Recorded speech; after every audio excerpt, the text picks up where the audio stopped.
Bueno, y la Iglesia Católica comienza este año con un escándalo relacionado al encubrimiento de abusos sexuales. El prefecto de la Congregación para los Institutos de Vida Consagrada reconoció que el Vaticano ocultó durante 63 años documentos sobre la pederastia de Marcial Maciel, el fundador de la Congregación Legionarios de Cristo. Queremos conversar sobre esto, poner en contexto esta información. Nos acompaña Marcial Sánchez, experto en temas de la Iglesia Católica. Marcial, muchas gracias por acompañarnos aquí esta tarde. Muchas gracias por la invitación. Me parecería interesante que primero partamos contando cómo se da esta situación, cómo se da a conocer. Tiene que ver con una entrevista de un cardenal, sí, pero que es algo que me mencionabas antes de que comenzáramos la entrevista. Él quería hacer, él contactó al periodista. ¿Cómo se dio eso? Lo que pasa es que Joao Braz efectivamente contacta al medio de comunicación para poder dar efectivamente la entrevista. Ahora, él la entrevista...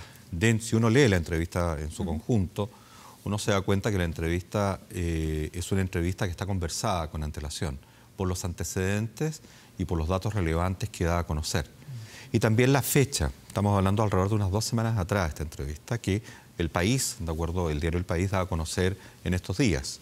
Ahora, cuando uno empieza a develar la entrevista tiene varias partes, si tú me permites. La primera, por ejemplo, él habla que dentro del Vaticano ha habido una mafia.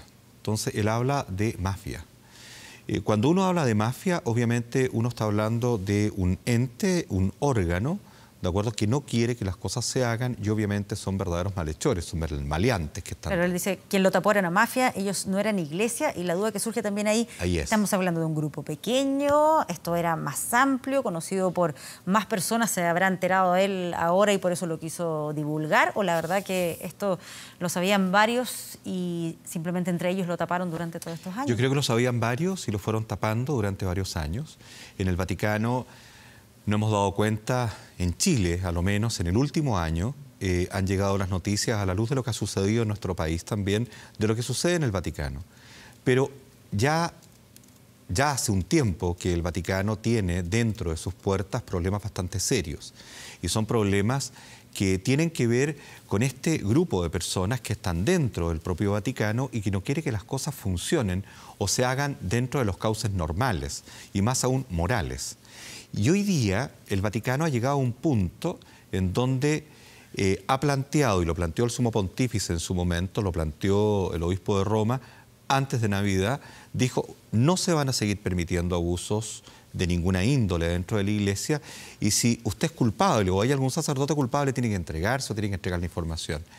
En este caso, ¿qué hace Joao Braz? Cuenta que más de 70 años hay documentación en donde efectivamente habría sido encubierta esa documentación en cuanto a los abusos que habría cometido Marcial Maciel, el fundador de los Legionarios de Cristo. Es muy tremendo esto, para que la gente comprenda. Estamos hablando de 63 años, en donde este personaje siguió cometiendo abusos. Recién en el año 2006, Benedicto XVI lo saca, ¿de acuerdo? Y lo recluye. Y plantea que efectivamente tiene que partir una investigación más profunda del tema, investigación que él comenzó, Benedicto XVI, y no Juan Pablo II, y que obviamente se hizo cargo cuando llegó Francisco. Ahora, uno entiende... fallece sin pedir perdón, sin nada más que estar en una vida de oración y penitencia. Este delincuente, porque efectivamente es un delincuente, porque no solamente es un pederasta, porque efectivamente, aparte de ser un pederasta, fue un ladrón, es decir, gente que pedía dinero, de acuerdo, para su propio beneficio, y no el beneficio de las obras de la Legión de Cristo o del Regnum Christi. Por lo tanto, era un ladrón también. Era un mentiroso y podemos decir, era un mafioso. Este mafioso efectivamente muere a los 2 años después de haber recibido esta sanción vaticana, y a los 2 años de haber muerto, es decir, a los 2 años muere, y muere recluido, muere solo, pero nunca pide perdón. Yo no quiero catalogar a Marcial Maciel de un enfermo, porque al catalogarlo a lo mejor lo voy a excluir de la culpabilidad. Yo creo que él sabía perfectamente lo que tenía. Mira, para que la gente entienda que este hombre fue capaz de poder tener 4 hijos, tener 2 mujeres en diferentes partes, una en México, otra en España. Por lo tanto, estamos frente a una persona que sabía perfectamente lo que estaba haciendo. Profundicemos un poco más en lo que fue la figura de él. Lo digo porque también para al poner esto en contexto, entender por qué se le protegió durante tantos años. ¿Cuál fue también ahí el rol del Papa Juan Pablo II? Sí, mira, Marcial Maciel es un hombre que funda los Legionarios de Cristo en el año 1941, era un seminarista que vive básicamente las guerras cristinas, de acuerdo, que eran persecuciones de cristianos en el mundo mexicano de la época. Es un hombre que tenía bastante ascendencia en cuanto a la forma de poder entregar el discurso. Tenía un sermón muy fuerte y también era muy atrayente su personalidad. Ahora, esta atracción de la personalidad y también su capacidad de poder convencer a otros fue obviamente lo que empezó a generar que mucha gente se colocara a su alero. Pero él fue generando un imperio de dinero, un imperio de poder del dinero. Y ese poder del dinero lo compra todo. ¿Qué significa esto? Significa que este hombre compró silencios, este hombre compró empresarios que lo mantuvieron vivo hasta el final. Este hombre fue capaz de poder ocultar a la luz de los recursos económicos que él tenía todas las fechorías que hacía, y también dentro de los propios legionarios hubo legionarios que también fueron capaces de no plantear lo que él hacía, sino posteriormente a la muerte de él, reconociendo que efectivamente este hombre vivía en pecado y había cometido estos errores. Pero obviamente a la muerte de él, o cuando ya él, en el 2006, el Papa le había dicho lo que le había dicho. Con Juan Pablo II, efectivamente tiene una amistad. Siempre yo he dicho que Juan Pablo II se confesaba con el demonio. ¿Qué significa eso? Era un tipo que vivía esta doble vida, entonces ahí es donde uno plantea, ¿Juan Pablo II sabía o no sabía? Que es la pregunta que toda la gente se hace hoy día. Es una pregunta que yo no te puedo responder, pero sí creo que los documentos van a poder responder en la medida que sean develada esta documentación para que nosotros que nos hacemos cargo de estos temas seamos capaces de poder dar una respuesta adecuada a esa pregunta. Lo que uno sí puede dar cuenta hoy día de que efectivamente llamaría la atención que no supiese. Llamaría la atención. Más aún, un hombre como Juan Pablo II, que hoy día es santo para la Iglesia Católica, por tanto es un hombre que está por sobre, ¿de acuerdo?, la normalidad de todos los hombres, ha sido capaz de poder caminar, ¿de acuerdo?, en un camino de santidad. Ahora, obviamente, que un hombre que se confiesa con el demonio puede perfectamente llegar a ser santo, pero sinceramente la pregunta queda sobre la mesa si efectivamente sabía. Lo que sí sabemos es que Benedicto sabía. Benedicto asume como sumo pontífice, asume como obispo de Roma y inmediatamente toma la carta en el asunto y rápidamente lo saca. Y lo saca de donde tenía que estar, del lugar de acuerdo a la potestad que tenía en esa congregación. Sí. Ahora, ¿qué es lo que se puede esperar de estos documentos, de esta información entregada por el cardenal en esta entrevista? ¿Es que se van a ir conociendo más antecedentes ya de este caso o tal vez de otras situaciones que involucren a otros líderes de la Iglesia Católica? El cardenal Braz ha sido muy tajante en su entrevista y es bueno, yo invito a que la gente la lea, porque él es muy tajante, dice, estamos conociendo la punta del iceberg, esto está partiendo, son los primeros antecedentes que estamos empezando a conocer.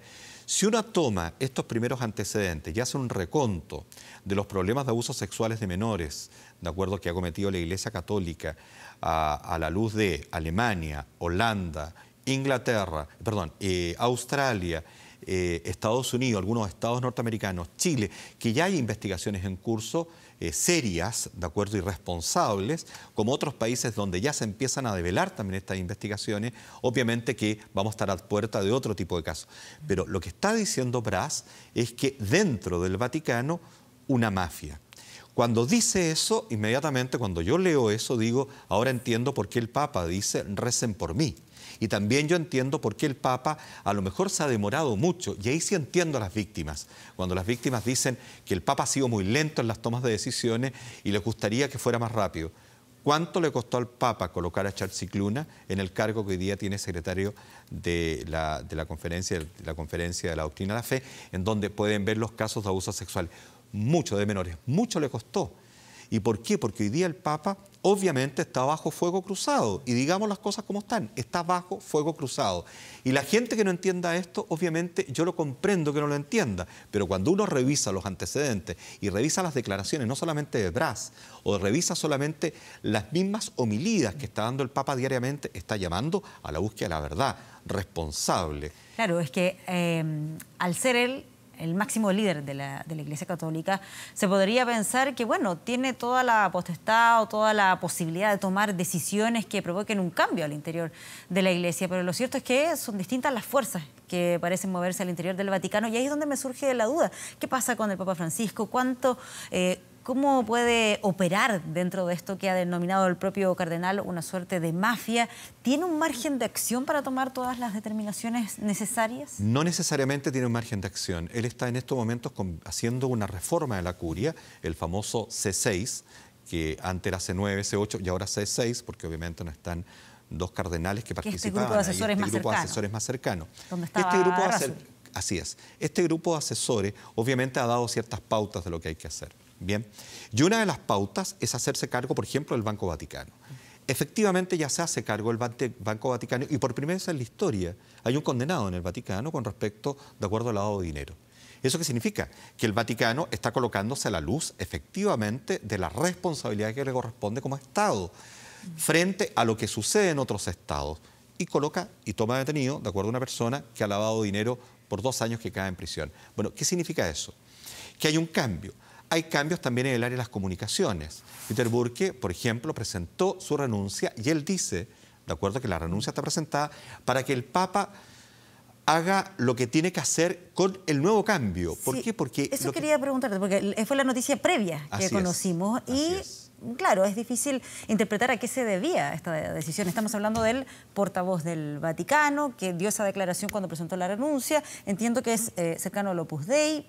¿Cómo se puede interpretar esa salida? Yo no sé si la cercanía al Opus Dei tendrá que ver con esto, porque obviamente cuando uno habla del Opus Dei uno puede hablar de un mundo más conservador dentro de la Iglesia, pero también podemos estar equivocados en eso, porque depende cómo yo quiera mirar, de acuerdo el Opus Dei. Pero efectivamente, si yo miro que hoy día el Papa necesita gente más cercana, gente que esté un poco dentro de la línea de la forma de hacer iglesia que quiere hacer el Papa. A él le ha costado mucho. Y le ha costado mucho tomar ciertas decisiones, y yo creo que Peter Burke no es que haya sido una mala persona, al revés. Yo creo que fue una buena persona ahí, pero yo creo que hoy día necesita gente sinceramente más directa, más afable probablemente con los medios y no tan explosiva en las tomas de decisiones. Él tomó ciertas decisiones en su momento que fueron muy explosivas y no tan pensadas. Y yo creo que hoy día los pasos que tiene que dar el Vaticano son pasos bastante meditados y más aún en el mundo de las comunicaciones que ustedes mejor conocen que yo. Perfecto. Más que no ser de la confianza del Papa Francisco, tenía que ver tal vez con el modo de ser y lo que se necesita en la actualidad. Hay una nueva forma de hacer iglesia y dentro de esta forma de hacer iglesia está esta reforma a la curia. Dentro de esta forma de hacer iglesia vaticana también está la declaración de Braz, también está la salida de Peter Burke y también obviamente de otra asesora que él tenía. El cambio que está provocando también a nivel comunicacional. Hay que recordar que él coloca a una persona a cargo ahora de las comunicaciones y también coloca con eso al Observatorio Romano dentro de ese hálito que no era así. Por tanto, está generándose una forma de cambio de poder, de estrategia de poder dentro del Vaticano y que es muy interesante y necesaria que se haga. Comunicacionalmente hablando también. Es decir, podríamos pensar que esta misma entrevista del cardenal Braz puede estar dentro de esa línea comunicacional, que haya sido conversado con el Papa Francisco, que el Papa Francisco lo autorizó, que haya estado enterado de todo esto. No te quepa duda. Y más aún, yo creo que era necesario hacerlo partiendo el año. Y era necesario haciéndolo partiendo el año y decirle al mundo, porque no está diciendo a Chile, está diciendo al mundo, cuidado que estamos recién comenzando esto. Estamos partiendo con esto. Es decir, usted no se vaya a sorprender, señora, señor, de lo que pueda pasar este año o el próximo.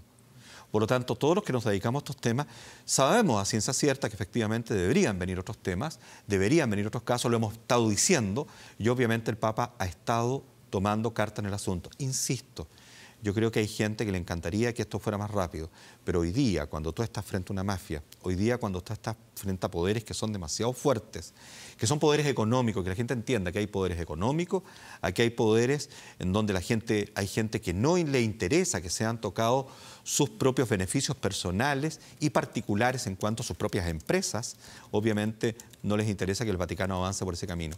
Yo creo que lo interesante sería empezar ya a develar cuál es esa mafia. Yo creo que eso es lo que hay que empezar a caminar, empezar a darnos cuenta efectivamente quiénes son estas personas, cuáles son los responsables con nombre y apellido, y no solamente en el Vaticano, sino en diferentes partes, inclusive Chile, ¿de acuerdo? En donde efectivamente hay personas que quieren ocultar a pederastas, hay personas que no le creen a las víctimas, hay personas que hoy día, lamentablemente, en todos los países, inclusive Chile, están protegiéndolos hasta con peculio. Y eso no puede ser. Y eso no puede ser. Y eso el Papa está diciendo, basta. Esto que está ocurriendo, esto que se va conociendo de una figura tan emblemática como Marcial Maciel, ¿puede ser un sustento para aquellos que acá en Chile están planteando, y de hecho hay investigaciones de por medio, de una suerte de cultura de encubrimiento que se dio acá? Absolutamente. Lo más complejo que ha existido en Chile es la cultura del abuso, la cultura de la élite y la cultura del encubrimiento. Y eso es lo que hoy día están haciendo los fiscales, tratar de comprender en términos legales cuál es esta cultura del encubrimiento para que efectivamente de alguna u otra forma paguen los que efectivamente están detrás. Pero no solamente eso, hay que ver solamente el caso John O'Reilly.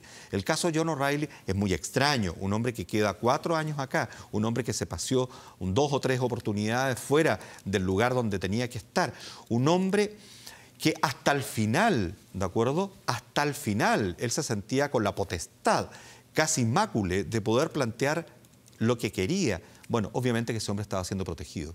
Y ese hombre estaba siendo protegido también por poderes fácticos. Y esos son los poderes fácticos que hoy día el Papa llama mafia. ¿Y por qué? Porque dentro de la Iglesia Católica la verdad está en Cristo crucificado, como él dice, y no en las palabras de quien quiere que tú hagas lo que él quiere que tú hagas. Eso es un poder. Y eso es un poder nefasto. Lamentablemente, la Iglesia Católica, como lo dijo Pras, lleva 70 años ocultando. Y eso es lo tremendo y es lo más grave que hoy día estamos conociendo y reconociendo. Pero sinceramente yo creo que es mejor, porque al final un ente moral como la Iglesia Católica, si no parte de la verdad, no puede hacer nada. Bueno, veremos qué es lo que va a ir pasando con otras situaciones que vayan ocurriendo, decisiones que probablemente todavía están pendientes de parte del Papa Francisco. Así que muchas gracias por habernos acompañado acá esta tarde. No, muchas gracias a ustedes por la invitación.